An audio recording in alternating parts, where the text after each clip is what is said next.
ನೀವು ಯಾವಾಗಲೂ ಕಾಮ್ ಆಗಿ ಹ್ಯಾಪಿಯಾಗಿ ಫೋಕಸ್ಡ್ ಆಗಿ ಇರಬೇಕು ಅಂತ ಅನ್ಕೊತಿದ್ದೀರಾ?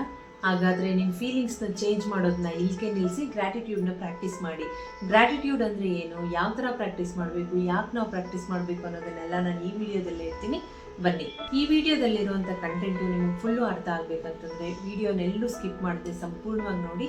ನಿಮಗೆ ಚೆನ್ನಾಗಿ ಅರ್ಥ ಆಗಿ ನೀವು ಲೈಫಲ್ಲಿ ಹ್ಯಾಪಿಯಾಗಿ ಫೋಕಸ್ಡ್ ಆಗಿರ್ತೀರಾ, ಅದಕ್ಕೆ ನಾನು ಅಶ್ಯೂರೆನ್ಸ್ ಕೊಡ್ತೀನಿ. ಓಕೆ, ಹಾಗಾದರೆ ಬನ್ನಿ ವಿಡಿಯೋ ನೋಡೋಣ. ಫಸ್ಟ್, ಗ್ರ್ಯಾಟಿಟ್ಯೂಡ್ ಅಂದರೆ ಏನೂ ಅಲ್ಲ, ನಮ್ಮ ಲೈಫಲ್ಲಿ ಇರುವಂಥ ಎಲ್ಲ ಒಳ್ಳೆಯದನ್ನು ನೋಟಿಸ್ ಮಾಡೋದು ಮತ್ತು ಅದನ್ನು ಅಪ್ರಿಷಿಯೇಟ್ ಮಾಡೋದು.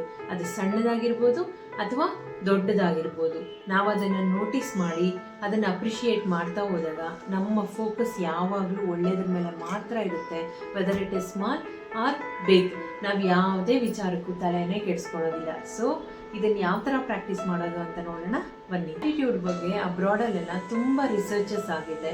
ಸೊ ಈ ಥರ ರಿಸರ್ಚ್ ಮಾಡಿ ನಮ್ಗೆ ಹೇಳೋ ವಿಚಾರ, ಅವ್ರು ನಮ್ಗೆ ಹೇಳೋ ವಿಚಾರಗಳು ಏನು ಅಂತಂದರೆ, ಅದು ನಮ್ಮ ಮೂಡ್ನ ಯಾವಾಗಲೂ ಇಂಪ್ರೂವ್ ಮಾಡುತ್ತೆ.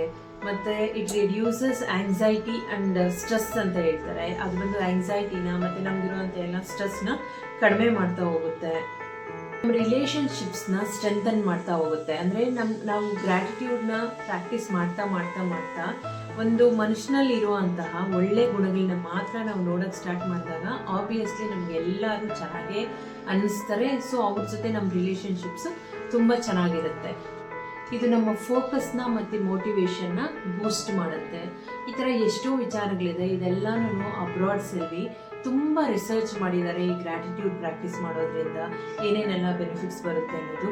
ಇನ್ ಕೇಸ್ ನೀವು ಸಹ ನೋಡ್ಬೋದು, ಇಂಗ್ಲೀಷಲ್ಲಿ ಒಂದು ಡಾಕ್ಯುಮೆಂಟ್ರಿ ಮೂವಿ ಇದೆ, ದಿ ಸೀಕ್ರೆಟ್ ಅಂತ. ಅದರಲ್ಲಿ ಎಸ್ಪೆಷಲಿ ಈ ಗ್ರ್ಯಾಟಿಟ್ಯೂಡ್ ಪ್ರಾಕ್ಟೀಸ್ ಬಗ್ಗೆನೇ ಒಂದು ಸ್ವಲ್ಪ ಟೈಮ್ ಅವ್ರು ಮಾತಾಡಿರ್ತಾರೆ. ಸೊ ಇದನ್ನು ನೀವು ವೀಡಿಯೋಸಲ್ಲೆಲ್ಲ ನೋಡಿದಾಗ ನಿಮ್ಗೆ ಅರ್ಥ ಆಗುತ್ತೆ. ಸುಮಾರು ರಿಸರ್ಚಸ್ಸು ಇದ್ರ ಮೇಲೆ ನಡೆದಿದೆ.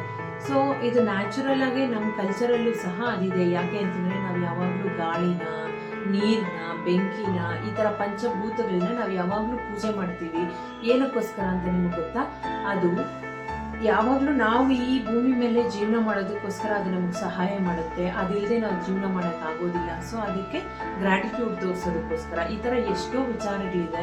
ನೀವು ಅರ್ಥ ಮಾಡ್ಕೊತಾ ಹೋದರೆ ನನಗೆ ಹೇಳೋಕ್ಕೂ ಟೈಮ್ ಸಾಲೋದಿಲ್ಲ, ನಿಮಗೆ ಕೇಳೋಕ್ಕೂ ಟೈಮ್ ಇರೋದಿಲ್ಲ. ಸೊ ಇದನ್ನು ಯಾವ ಥರ ಪ್ರಾಕ್ಟೀಸ್ ಮಾಡಬಹುದು ಅನ್ನೋದನ್ನ ನೋಡೋಣ ಬನ್ನಿ. ಓಕೆ, ಇಲ್ಲಿವರೆಗೂ ನಿಮ್ಗೆ ಗ್ರ್ಯಾಟಿಟ್ಯೂಡ್ ಬಗ್ಗೆ ಚೆನ್ನಾಗಿ ಅರ್ಥ ಆಗಿದೆ ಅಂತ ಅನ್ಕೊತೀನಿ. ಹಾಗಾದರೆ ನಿಮ್ಗೆ ಈಗ ಕೆಲವೊಂದು ಕ್ವಶನ್ಸ್ ಬಂದಿದೆ ಅಲ್ವಾ? ಅಂದರೆ ಯಾವ ಥರ ನಾನು ಗ್ರ್ಯಾಟಿಟ್ಯೂಡ್ನ ಪ್ರಾಕ್ಟೀಸ್ ಮಾಡೋದು, ಯಾರ್ಯಾರಿಗೆ ನಾನು ಗ್ರ್ಯಾಟಿಟ್ಯೂಡ್ ತೋರಿಸೋದು ಅಂತ. ಸೊ ಇದ್ರ ಬಗ್ಗೆ ನಾನು 4 ವಿಚಾರಗಳನ್ನ ಹೇಳ್ಕೊಡ್ತೀನಿ ಬನ್ನಿ. ಅಂದರೆ ಫಸ್ಟ್ ಒನ್ ಏನು ಅಂತಂದರೆ, ನಾವು ಬೆಳಗ್ಗೆ ಎದ್ದ ತಕ್ಷಣ ಗ್ರ್ಯಾಟಿಟ್ಯೂಡ್ಸ್ನ ಬರೆಯೋದು. ಅದು ಒಂದು 5 ಲೈನ್ಸ್ ಬರೀಬೇಕಾಗುತ್ತೆ ನೀವು.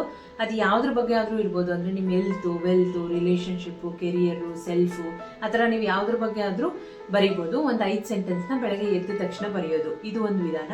ಮತ್ತು ಇನ್ನೊಂದು ವಿಧಾನ ಏನಂತಂದರೆ ಗ್ರ್ಯಾಟಿಟ್ಯೂಡ್ ವಾಕ್. ಗ್ರ್ಯಾಟಿಟ್ಯೂಡ್ ವಾಕ್ ಅಂತಂದರೆ, ನೀವು ಬೆಳಗ್ಗೆ ಎದ್ದಾಗಿಂದ ಮಲ್ಕೊಳ್ಳೋ ತನಕ ನೀವು ಸಾಕಷ್ಟು ಕೆಲಸಗಳು ಮಾಡ್ತೀರಲ್ವಾ?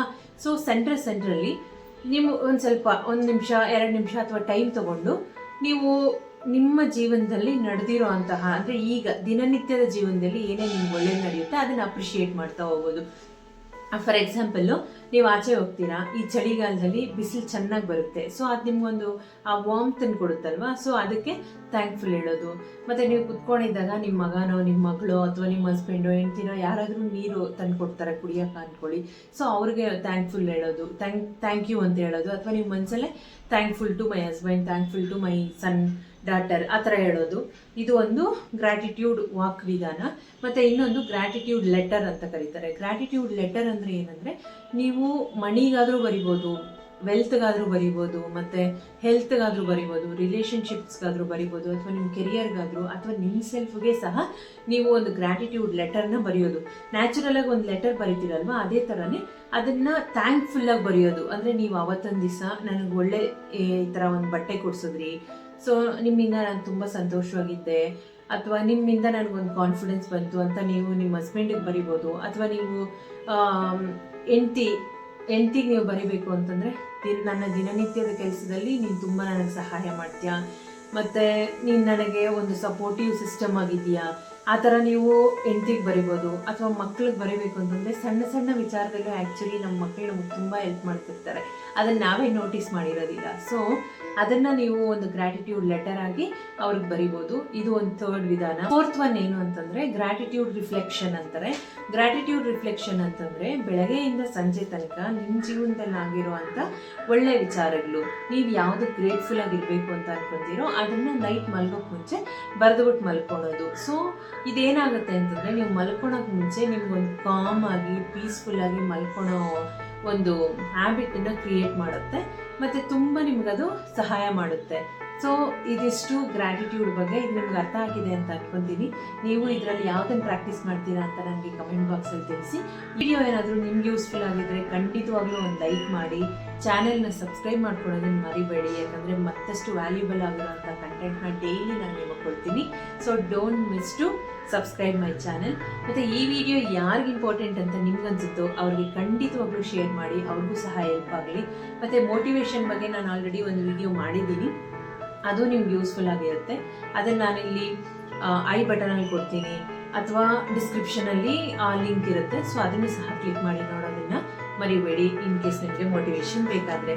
ಸೊ ಇಲ್ಲಿವರೆಗೂ ವಿಡಿಯೋ ನೋಡಿದ್ದಕ್ಕೆ so thankful. Take care, bye ಬಾಯ್.